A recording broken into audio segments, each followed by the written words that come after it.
Okay, please stay on the public path. So tuloy lang tayo sa ating lakaran, guys.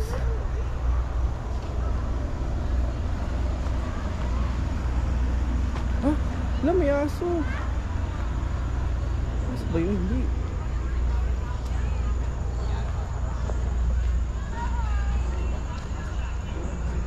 Pwede mag-camping yan, no? Gawa ng kahoy. Welcome to the nature place. Ayan, guys, so pwede siyang mag-camping dyan, no? Gawa-gawa ng kahoy-kahoyan. Pero may aso, no? Ayan siya, guys, oh. Yun, no? Hey! Tingnan natin, no? Ayan sila, nagmaba sila, oh. Yun. Dingo, no? Ayan sila, guys, oh. Gamitin natin itong ano. So that is the dingo, guys. So dingoes are the top predators in Australia, capable of living and hunting. Hello. Hi. Kaya lang sa mga suplado to, no? Hindi siya namamansin. Look, mommy, dingo. So that's the dingo. Australia, no? Ayun sila, guys, eh. Kaso ano, parang hindi sila friendly sa mga tao, no? Ayun sila, oh. Yung naglalakad, oh, yun, oh. Ito nyo, nasa isang cage talaga sila na hindi sila malayang ano, makakasama mo sa mga tao talaga, you know? Malangit siya, parang malungkot lang siya, guys. Yung kasama niyo, dalawa sila, no? Yung kaibigan. Ayun, no?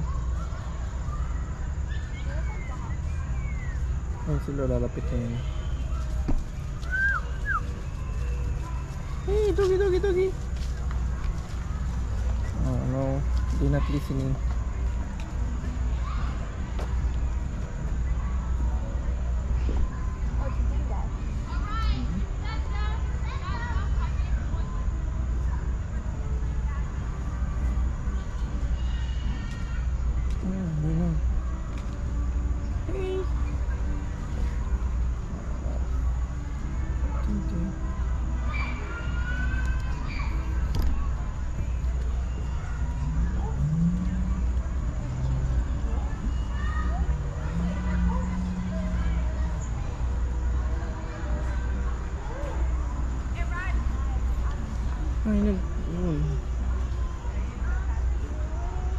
Hey, how are you?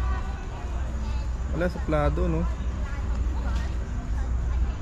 Suplado lang siya, guys. Dalawa lang yata sila, oh. Hindi nga siya pwedeng magpaglaro. Kaya nasa loob sila, may sarili silang cage. Okay, tara, lipat tayo, guys.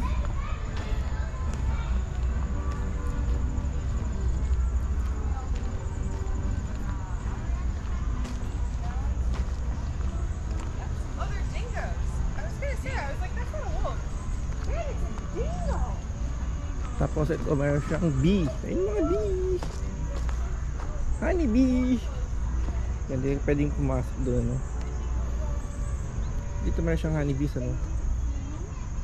Check natin siya.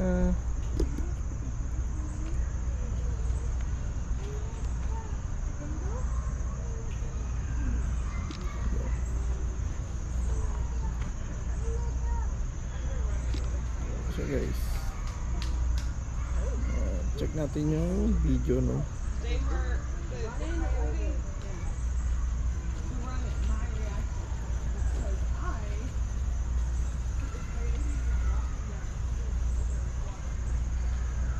Yan, guys, ang mga bubuyog.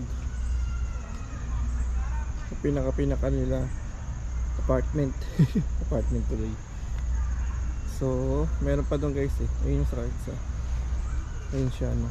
So dalawa lang yata o tatlo. Pipili ko parang dalawa lang sila, no?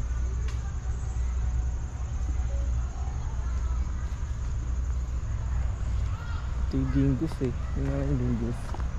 Oh, si Emu. Emu!